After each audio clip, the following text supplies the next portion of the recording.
Hello everyone. आज हम लोग बायोलॉजी का first chapter that is life process ये शुरुआत करेंगे। ठीक है, वेलकम टू एकेडमिक ओरिजिन। मेरा नाम है शुभकामना सिंह और आज हम लोग बायोलॉजी का फर्स्ट चैप्टर लाइफ प्रोसेसेस पढ़ेंगे। ठीक है, तो लाइफ प्रोसेस। ठीक है, तो ये लाइफ से आप लोग क्या समझते हैं? लाइफ से पहले थोड़ा और पीछे जाते हैं। बायोलॉजी से आप लोग क्या समझते हैं? बायो मतलब लाइफ। ठीक है, तो जो स्टडी ऑफ लाइफ होता है उसी को बायोलॉजी बोलते हैं। लाइफ जितने भी लिविंग ऑर्गेनिजम्स है, be it micro organisms, plants, animals, human beings, इन सब के बारे में हम लोग पढ़ेंगे। तो लाइफ प्रोसेस, अब हम लोग लाइफ की बात करते हैं। लाइफ बायोलॉजी वाला लाइफ, वो शायरों वाला लाइफ नहीं कि लाइफ क्या होता है, कैसे जीते। बायोलॉजी में लाइफ का मतलब क्या है कि हम लोग जी रहे हैं, हम लोग के जो फूडिंग है और सारे इंटरनल प्रोसेसेस है वो अच्छे से चल रहे हैं and we are alive, that is life. And इसी लाइफ को मेंटेन करने के लिए, यानी कि जीवन जो हम लोग जी रहे हैं वो प्रॉपरली जी सके, हमारे बॉडी के सारे फंक्शंस अच्छे से परफॉर्म कर सके, इसी को फंक्शंस को परफॉर्म करने के लिए कुछ प्रोसेसेस इन्वॉल्व होते हैं। क्या इन्वॉल्व होते हैं? कुछ प्रोसेसेस इन्वॉल्व होते हैं। और वैसे सारे प्रोसेसेस जो कि लाइफ के बेसिक फंक्शंस को परफॉर्म करते हैं उनको हम लोग लाइफ प्रोसेस बोलते हैं। हर वो प्रोसेस जो कि हमें जीवन जीने में मदद करता है उनको हम लोग लाइफ प्रोसेसेस बोलते हैं। The basic functions performed by living organisms to maintain their life on this earth is called life processes. अब कौन कौन से प्रोसेस लाइफ प्रोसेस होते हैं और कौन कौन से प्रोसेस लाइफ प्रोसेस नहीं होते हैं, ठीक है, ये हम लोग पढ़ेंगे आगे। ये तो हम लोगों ने कवर किया। The basic functions performed by living organisms to maintain their life on this earth are called life process. ठीक है, हमारे पास 4 तरीके के लाइफ प्रोसेस होते हैं जो हमें इस चैप्टर में पढ़ना है। First is nutrition, then respiration, transportation and excretion. Nutrition, respiration, transportation and excretion. Now what is nutrition? Nutrition क्या होता है? आज तक बचपन में पढ़ा था carbohydrates, protein, fat, vitamin, minerals को न्यूट्रिशियस सब्सटेंसेस बोलते हैं और ये हमें न्यूट्रिशन प्रोवाइड करते हैं। वो हमें न्यूट्रिशन प्रोवाइड करते हैं, but what exactly is nutrition वो हम लोग पढ़ेंगे अब। The process of obtaining food and its utilisation, मतलब खाना और उसके यूटिलाइजेशन का जो पूरा प्रोसेस होता है उसको हम लोग न्यूट्रिशन बोलते हैं। थोड़ा सा और डिटेल में चलते हैं। सबसे पहले आप लोगों ने खाना खाया तो कहाँ डालोगे? माउथ में। सबसे पहले आप लोगों ने जो भी फूड डाला वो कहाँ डाला? माउथ में डाला। ठीक है, माउथ में जब गया तो वहाँ पे आपने च्यू किया, फिर माउथ से फिर वो फूड पाइप यानी कि ईसोफेगस से ट्रैवल किया, फिर वो स्टमक में गया, स्टमक में भी कुछ कहानी हुआ। अब जो भी कहानी हुआ वो हम लोग न्यूट्रिशन में जब आगे बढ़ेंगे तो वो पढ़ेंगे कि एग्जैक्टली हमारे स्टमक में क्या कहानी हुआ। उसके बाद स्मॉल इंटेस्टाइन में फूड गया, स्मॉल इंटेस्टाइन में डाइजेशन का जो सारा प्रोसेस है वो कंप्लीट हो गया। उसके बाद वहाँ पे फूड एब्जॉर्ब हो गया, तो हुआ कि नहीं, फूड आपने खाया फिर वो जाकर के स्मॉल इंटेस्टाइन में अब्जॉर्ब हो गया, इसका यूटिलाइजेशन भी स्टार्ट हो गया। और उसके बाद वो हमारा जो बाकी वेस्ट बच गया वो वाटर के साथ लार्ज इंटेस्टाइन में चला गया। लार्ज इंटेस्टाइन में क्या हुआ? जो वाटर था वो हो गया एब्जॉर्ब और हमारे पास बच क्या गया? सिर्फ और सिर्फ सॉलिड वेस्ट बच गया। अब जो भी सॉलिड वेस्ट बच गया वो फिर रेक्टम में स्टोर होके एनस से बाहर निकल जाएगा। जो अर्ली मॉर्निंग हम लोग डेफिकेट करते हैं, that is the solid waste को हम लोग अपने बॉडी से बाहर एक्सपेल आउट करते हैं, ये भी न्यूट्रिशन का ही एक हिस्सा है। That is not excretion as a whole, that is nutrition. Nutrition क्या होता है? आपने खाना खाया, उसका यूटिलाइजेशन किया और उसके बाद जो भी सॉलिड वेस्ट बच गया उसको बॉडी के बाहर एक्सपेल आउट कर दिया। ठीक है, तो ये प्रोसेस होता है न्यूट्रिशन का। ये बात आपको समझ में आई? अब आपने जब न्यूट्रिशन का प्रोसेस परफॉर्म कर लिया, फूड हमारा एब्जॉर्ब हो गया। फूड क्या हो गया? हमारा एब्जॉर्ब हो गया। तो फूड इज एब्जॉर्ब्ड। अब हमारे पास क्या बच गया? फूड बच गया। फूड तो एब्जॉर्ब हो गया, लेकिन हम लोग ये पढ़े हैं कि food gives us energy. But ऐसा क्या होता है कि फूड हम लोग को एनर्जी प्रोवाइड करता है? तो फूड क्या करता है ना कि वो ऑक्सीजन के साथ रिएक्ट करता है। अच्छा चलो, ये बताने से पहले अगर मैंने आपसे पूछा कि रेस्पिरेशन क्या है, तो कई बच्चों के दिमाग में अभी ये आएगा कि रेस्पिरेशन, मैम रेस्पिरेशन तो है कि taking in oxygen and expelling out carbon dioxide, यानी कि हम लोगों ने ऑक्सीजन को कंज्यूम किया और कार्बन डाइऑक्साइड को एक्सपेल आउट कर दिया, मैम यही रेस्पिरेशन है। तो नहीं, ये रेस्पिरेशन नहीं है, ये रेस्पिरेशन का एक छोटा सा हिस्सा है जिसको हम लोग ब्रीदिंग बोलते हैं। गैशियस एक्सचेंज या फिर taking in oxygen and expelling out carbon dioxide, या फिर taking in oxygen rich air and expelling out carbon dioxide rich air is called breathing, not respiration. Breathing एक रेस्पिरेशन एक अम्ब्रेला टर्म है और उसका एक छोटा सा हिस्सा है हमारा ब्रीदिंग, ठीक है। ब्रीदिंग छोटा सा हिस्सा कैसे है ये हम लोग बताएंगे। रेस्पिरेशन क्या है? फूड जब ऑक्सीजन के साथ रिएक्ट करता है तो वो क्या रिलीज करता है?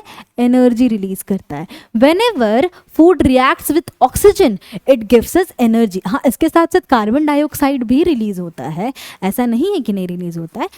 तो फूड क्या है? जब भी ऑक्सीजन के साथ रिएक्ट करेगा वो एनर्जी रिलीज करेगा, और इसी पूरे प्रोसेस को हम लोग रेस्पिरेशन बोलते हैं। रेस्पिरेशन क्या है? reaction when oxygen reacts with food and converts it into energy, this process is known as respiration. इसमें food को तोड़ देता है, ये breakdown of food into energy with the help of oxygen is called respiration. अब आप यहाँ पे देख रहे हो कि मैंने एक अलग सा टर्म लिखा है। कौन सा टर्म लिखा है? तो भाई ऑक्सीडेशन का टर्म लिखा है। तो ऑक्सीडेशन क्या है मैम? तो केमिस्ट्री का जो प्रथम चैप्टर है आप लोग का, उसमें आप लोग ऑक्सीडेशन के बारे में पढ़ेंगे। ऑक्सीडेशन क्या, उसमें बहुत सारी चीज़ें पढ़ेंगे कि ऑक्सीडेशन एक तरीके का रिएक्शन होता है, उसमें बहुत सारे फैक्टर्स उसको इन्फ्लुएंस करते हैं। लेकिन अभी इस वक्त पे हम लोग को सिर्फ इतना जानना है कि जब भी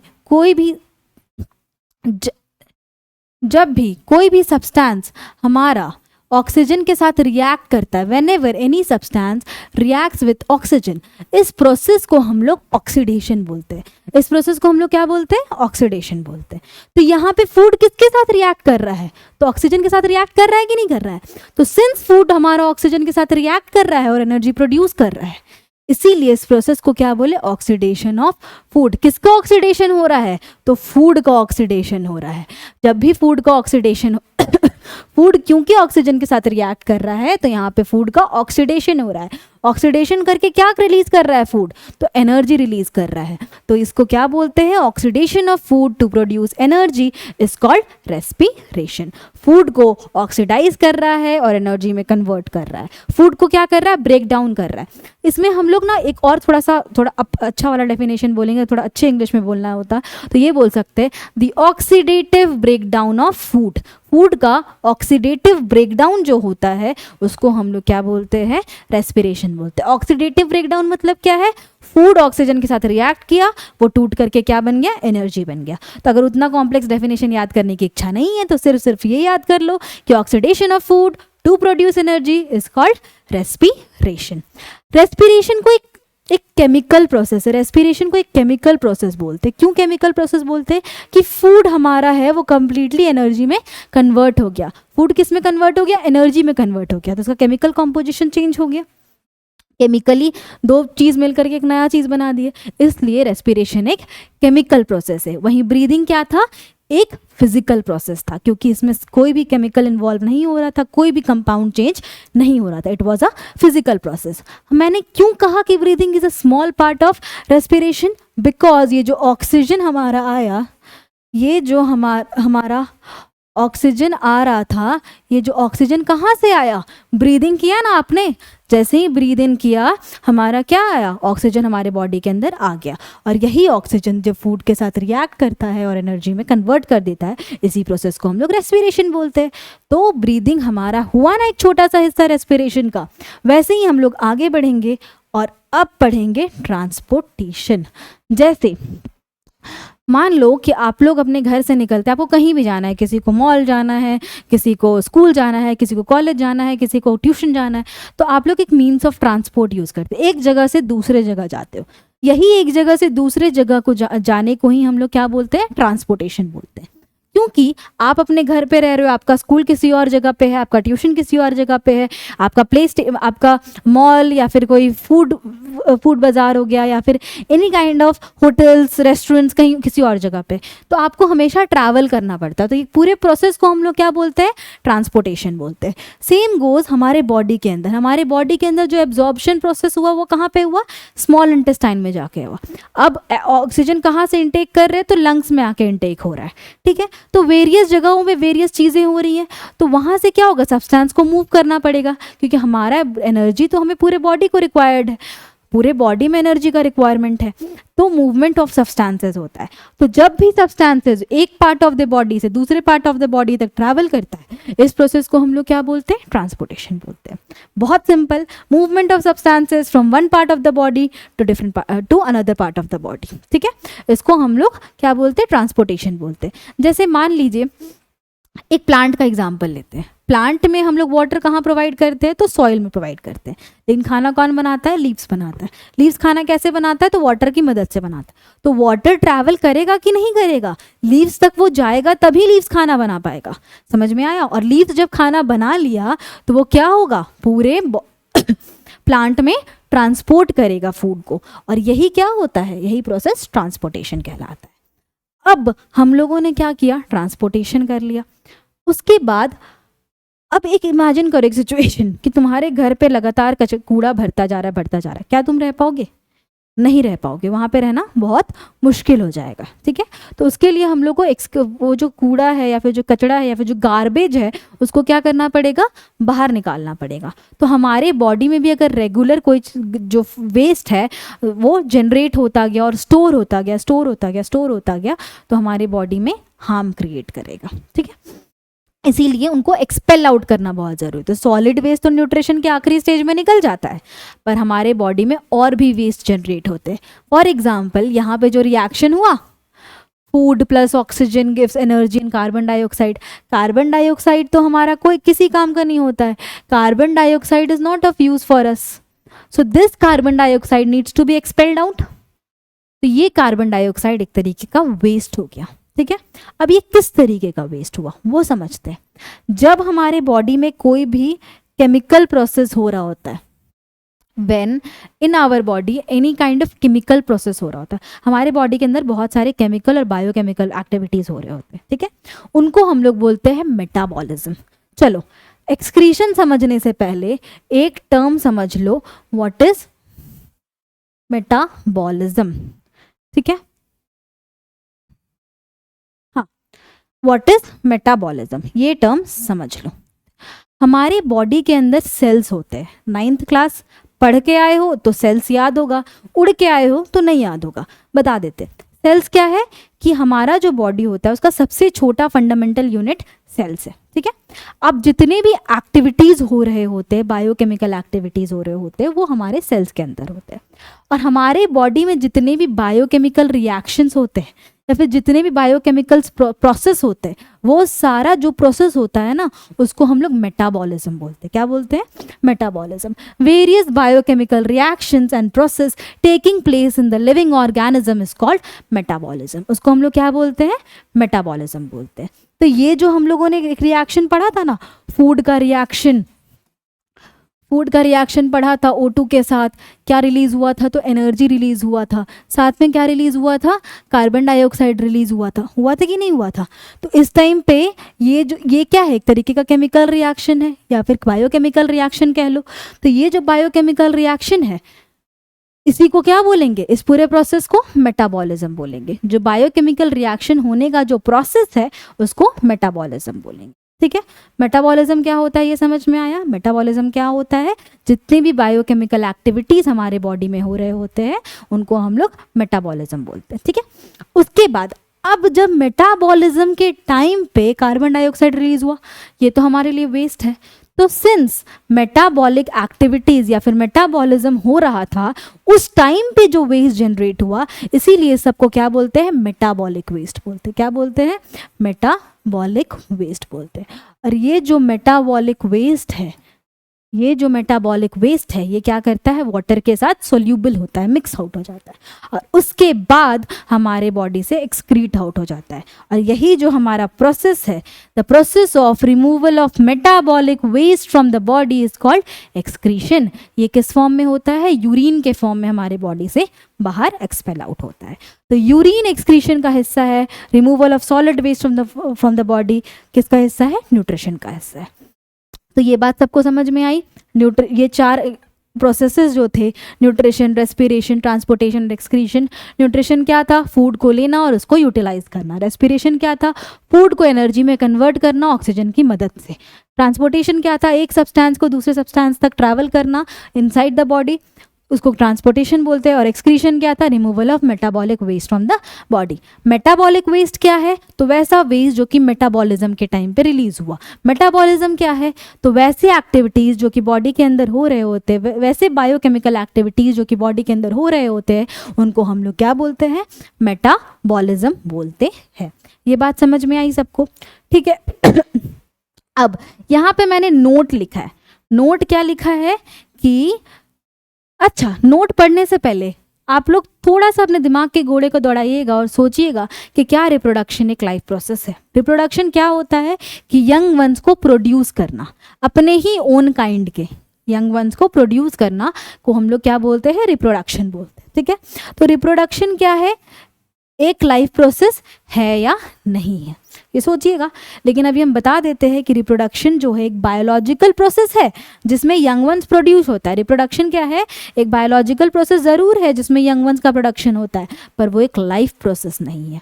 क्यों वो एक लाइफ प्रोसेस नहीं है, क्योंकि क्या हमारे लाइफ को सर्वाइव करने के लिए, क्या हमें सर्वाइव करने के लिए रिप्रोडक्शन का ज़रूरत है, तो ऑफ कोर्स नहीं है। क्या हमें इफेक्टिवली काम करने के लिए रिप्रोडक्शन का ज़रूरत है, तो नहीं है। रिप्रोडक्शन जनरेशन को कंटिन्यू करने के लिए बहुत ज़रूरी है। एक पर्टिकुलर ऑर्गेनिज्म अपना लाइफ सस्टेन कर रहा है और उसका जो पीढ़ी दर पीढ़ी वो आगे बढ़ते जा रहा है, उसके लिए वो इम्पॉर्टेंट है। पर एज इंडिविजुअल मेरे को जीने के लिए, आपको जीने के लिए रिप्रोड्यूस करना ज़रूरी नहीं है। इसीलिए हम लोग रिप्रोडक्शन को एक लाइफ प्रोसेस नहीं मानते हैं। Reproduction is a biological process in which organisms produce young ones of their own kind. This helps to maintain the continuity and multiplication of their own species. But unlike other life process, it is not essential to maintain your life. There are various families, there are various couples who don't have their kids due to some medical condition or for some other aspects. They don't have their kids. But are they not living? Yes, they are successfully living. इसीलिए reproduction एक life process नहीं है। जब आप लोग starting में जाएंगे और पढ़ना शुरू करेंगे तो आप लोगों को लगेगा कि हाँ, रिप्रोडक्शन भी एक लाइफ प्रोसेस होना चाहिए क्योंकि लाइफ कंटिन्यूटी होता है। और स्टार्टिंग में जितने भी एग्जाम्स होंगे ना, उसमें क्या होगा कि लाइफ प्रोसेस बहुत ज़्यादा कवर अप नहीं हो पाएगा। तो ये एक इंपॉर्टेंट क्वेश्चन की तरह पूछा जा सकता है, जो प्री मिड होगा आप लोग का, या फिर जो मंडे टेस्ट वगैरह वॉटएवर जो टेस्ट होते हैं आप लोग के, उसमें होगा। तो ये क्वेश्चन की तरह आ सकता है कि इज रिप्रोडक्शन लाइफ प्रोसेस और नॉट। Justify your answer. तो आप जस्टिफाई कर दीजिएगा कि रिप्रोडक्शन हाँ कंटिन्यूटी ऑफ लाइफ के लिए ज़रूरी है, पर वो मेंटेनेंस ऑफ लाइफ के लिए ज़रूरी नहीं है, इसीलिए उसे लाइफ प्रोसेस नहीं कंसिडर किया जाता है। ठीक है, चलिए आगे बढ़ते हैं। अब तभी से बोल रहे हैं जीवन जीना कि जिंदा रहने के लिए ज़रूरी है। तो क्या डिफाइन करता है कि हम लोग जिंदा है? व्हाट डिफाइंस कि वी आर अलाइव और नॉट? तो आप लोग मूवमेंट देखते होंगे, कोई अगर मूव कर रहा तो बोलते हैं कि हाँ ये जिंदा है। ठीक है, तो मूवमेंट भी 2 तरीके का होता है। एक होता है विजिबल मूवमेंट और दूसरा होता है invisible movement. One is visible movement then the other one is invisible movement. ठीक है, व्हाट इज विजिबल मूवमेंट? कोई प्लांट ग्रो कर रहा है, एक छोटा बच्चा है वो ग्रो कर रहा है, या फिर वो मूव कर रहा है, या फिर अभी हम पढ़ाते हुए अपने हैंड मूवमेंट्स मूव कर रहे हैं, दैट इज विजिबल मूवमेंट्स। हमारा ग्रोथ हो रहा है, दैट इज विजिबल मूवमेंट। एक प्लांट है, आपने सीड लगाया, सीड से वो प्लांट सैपलिंग बना, फिर ऐसे करके ग्रो करता गया, वो एक विजिबल मूवमेंट है। लोकोमोशन क्या है? हम एक जगह से दूसरी जगह जा रहे हैं और सराउंडिंग मेरा चेंज हो रहा है, लोकोमोशन भी एक विजिबल मूवमेंट है। मूवमेंट और लोकोमोशन में फ़र्क होता है। अगर मैं यहाँ खड़ी हूँ, अपने हैंड्स को मूव कर रही हूँ, दिस इज मूवमेंट। लेकिन जब मैं यहाँ से चल करके थोड़ा आगे जाऊंगी और अपने टाइम के साथ साथ अपने सराउंडिंग को चेंज करूंगी, ये लोकोमोशन होता है। तो there is a difference between movement and locomotion. Locomotion एक तरीके का विजिबल मूवमेंट है, ग्रोथ है।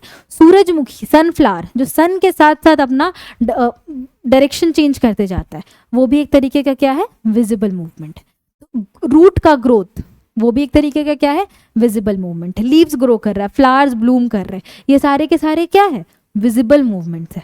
ठीक है, जो नजर आ रहा है, जो आपकी आंखों को नजर आए। तो ये एक तो पता चल गया कि कोई इंसान चल फिर रहा है तो भाई वो जिंदा है, ये तो हम लोग जनरली डिफाइन कर लेते हैं। लेकिन इमेजिन करो कोई बेहोश हो गया है, तो क्या उसको हम लोग डेड मान लेते हैं, क्या उसको मरा हुआ मान लेते हैं?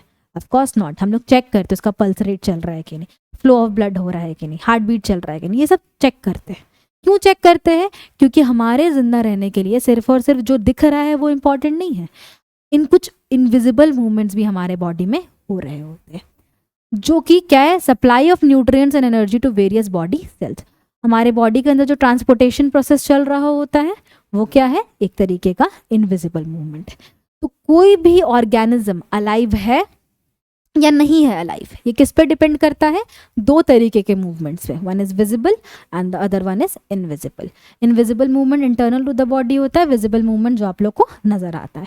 These are the two movements. ये क्या है, criteria of being alive. What is the criteria of being alive? अगर क्वेश्चन पूछ दिया तो बोल दें there are two criterias of being alive, one is visible movement and the other one is invisible movement. ठीक है, नेक्स्ट जाते हैं। मेटाबॉलिज्म तो तभी से डिस्कस कर रहे थे, जितने बायोकेमिकल एक्टिविटीज हो रहे होते हैं बॉडी में उसको मेटाबॉलिज्म बोलते हैं। मेटाबॉलिज्म दो तरीके का होता है। कितने तरीके का होता है मेटाबॉलिज्म? दो तरीके का होता है। एक तो हो गया एनाबॉलिज्म और दूसरा हो गया कैटाबॉलिज्म। एनाबॉलिज्म क्या है, बिल्डिंग अप। ठीक है, जैसे हम लोगों को एक दीवार खड़ा करना है, ईटा हो गया, सीमेंट हो गया, पानी हो गया, ये सबको मिक्स फिक्स कर करके हम लोगों ने एक दीवार खड़ा की। तो कुछ वेरियस अलग अलग कंपोनेंट्स को मिला करके एक दीवार बनाया, इसीलिए वो क्या हो गया, बिल्डिंग अप। वो एक तरीके का, हमारे बॉडी में भी हम लोग क्या करते हैं, फोटोसिंथेसिस, जिसमें क्या होता है, कार्बन डाइऑक्साइड, वाटर, सनलाइट और क्लोरोफिल का मदद से हम लोग खाना बनाते हैं। हम लोग नहीं, प्लांट्स खाना बनाते हैं। ठीक है, तो वो क्या हो गया, एनाबॉलिज्म हो गया। 4-5 अलग अलग कंपोनेंट्स मिल करके एक नया कंपोनेंट बना रहे हैं, तो बिल्ड हो रहा है कोई चीज़, इसीलिए फोटोसिंथेसिस क्या है, बिल्डिंग अप, यानी कि एनाबॉलिज्म का एग्जाम्पल है। वहीं आ गया हमारा कैटाबॉलिज्म। कैटाबॉलिज्म ब्रेकिंग डाउन, पढ़ाया था ना, जो फूड है वो ब्रेक कर रहा था और एनर्जी में कन्वर्ट हो रहा था, तो कोई चीज़ तोड़ करके नया चीज़ बना, उसको हम लोग क्या बोलेंगे, रेस्पिरेशन बोलेंगे। फॉर एग्जाम्पल, अभी एक चौक लिया, उसको 2 पार्ट्स में तोड़ दिया, मेरा जो नया चौक बना वो एक बड़े चौक को तोड़ने की वजह से बना। अब मेरे पास 2 चौक्स है, बट वो इसीलिए है क्योंकि मैंने एक नए चौक को तोड़ दिया था, इसलिए। तो एक नया सब्सटेंस मैंने बनाया पर पुराने वाले को तोड़कर बनाया। तो ये जो है breaking down is also, breaking down को कैटाबॉलिज्म बोलते हैं और इसका example respiration. I hope so कि ये बात आप लोग को समझ में आ गई होगी। आगे बढ़ते अब ये कुछ टर्म्स है, जैसे एक डिफ्यूजन है। डिफ्यूजन क्या होता है, पहले तो ये जान लेते हैं। डिफ्यूजन होता ये है कि अगर इमेजिन करो कि एक छोटे से रूम में मैंने 100 बच्चों को भर दिया, जैसे ही गेट खुलेगा लोग बाहर जाना शुरू करेंगे, तो जो अंदर जो 100 बच्चों को मैंने भरा, उसमें क्या हो रहा था कि बच्चों का कॉन्सेंट्रेशन काफ़ी ज़्यादा था। क्या था कि बच्चों का कॉन्सेंट्रेशन बहुत ज़्यादा था, तो उसकी वजह से लोग एक हायर कॉन्सेंट्रेशन की जगह से कहाँ जाना शुरू किए, बाहर, जहाँ के कंसंट्रेशन का लोअर कॉन्सेंट्रेशन, बच्चों का कॉन्सेंट्रेशन क्या है, लो है। तो movement of substances from a region of its higher concentration to a region of its lower concentration is called diffusion. जब भी कोई सब्सटेंस अपने हायर कॉन्सेंट्रेशन से लोअर कॉन्सेंट्रेशन की तरफ मूव करता है, इसको हम लोग क्या बोलते हैं, डिफ्यूजन बोलते हैं। ठीक है, तो डिफ्यूजन प्रोसेस काम कर जाता है, बहुत ज़्यादा डिफ्यूजन है कि हायर से लोअर आ रहा है, तो ये हेल्प कर जाता है कई बार बाहर एटमॉस्फेयर से ऑक्सीजन इनटेक के लिए या फिर गैशियस एक्सचेंज के लिए डिफ्यूजन फ्रूटफुल होता है। अमीबा गैशियस एक्सचेंज डिफ्यूजन की मदद से कर लेता है। ठीक है, लीव्स वगैरह भी कर लेते हैं, लेकिन हमारा जो ह्यूमन बॉडी है उसके लिए डिफ्यूजन इनसफिशिएंट है। सिर्फ डिफ्यूजन से हम लोग चाहेंगे कि स्किन के मदद से हम लोग ले ऑक्सीजन और हमारे बॉडी का सारा रिक्वायरमेंट्स फुलफिल हो जाए, तो ये पॉसिबल नहीं है। क्यों पॉसिबल नहीं है? क्योंकि डिफ्यूजन जो है इनसफिशिएंट है हमारे रिक्वायरमेंट्स को, मल्टी सेलुलर ऑर्गेनिज्म के रिक्वायरमेंट्स को फुलफिल करने के लिए। क्यों इनसफिशिएंट है? पहली बात तो हम लोग मल्टी सेल्यूलर है, तो हमारे बॉडी में बहुत सारे सेल्स हैं। जो सारे सेल्स हैं, क्या वो सारे के सारे सेल्स हमारे बॉडी से और एक्सटर्नल एनवायरनमेंट से डायरेक्ट कांटेक्ट में है? क्या मेरा स्किन सेल तो है, पर क्या मेरे बॉडी के अंदर जो और वेरियस सेल्स है वो एक्सटर्नल एनवायरनमेंट से डायरेक्ट कांटेक्ट में है? नहीं है। तो एक तो पहला पॉइंट आ गया कि हमारे बॉडी के सारे सेल्स एक्सटर्नल एनवायरनमेंट से डायरेक्ट कांटेक्ट में नहीं है, तो इसीलिए वो डायरेक्ट डिफ्यूजन नहीं कर सकते। सेकंड, अब बोलो कि मैम ये तो कर सकते हैं ना कि बॉडी में जितने भी एक्सटर्नल एनवायरनमेंट से सेल है वो बाहर से ले लेंगे, इनटेक कर लेंगे, और ये जो दूसरे वाले सेल है वो दूसरे वाले सेल को क्या कर देंगे, पास कर देंगे। यहाँ एक सेल से ले लिया और ये दूसरे सेल के तरफ पास कर देंगे। तो ये भी पॉसिबल, मतलब ये पॉसिबल है, पर ये बहुत लेंदी प्रोसेस जाएगा। क्यों? क्योंकि सेल टू सेल का जो डिफ्यूजन रेट होता है वो बहुत स्लो होता है। एक सेल से दूसरे सेल तक का जो इन्फॉर्मेशन पैसेज या फिर कुछ भी जो हमारा फॉर एग्जांपल गैसेस का ही डिफ्यूजन हम लोग करा रहे हैं, तो सेल टू सेल डिफ्यूजन बहुत स्लो होता है। तो 2 पॉइंट्स हैं, एक तो सारा का सारा सेल्स डायरेक्ट कांटेक्ट में नहीं है, और दूसरा सेल टू सेल डिफ्यूजन बहुत स्लो होता है। इसीलिए डिफ्यूजन हमारे बॉडी के रिक्वायरमेंट्स को फुलफिल करने के लिए इनसफिशिएंट है। हमारे से मेरा मतलब है सारे के सारे मल्टी सेलुलर ऑर्गेनिज्म। इसीलिए हम लोग डिफ्यूजन पे सिर्फ रिलाई नहीं करते हैं, हमारे बॉडी में एक कॉम्प्लेक्स डिज़ाइन, एक वेरियस प्रोसेसेस इंट्रोड्यूस किया गया। चलिए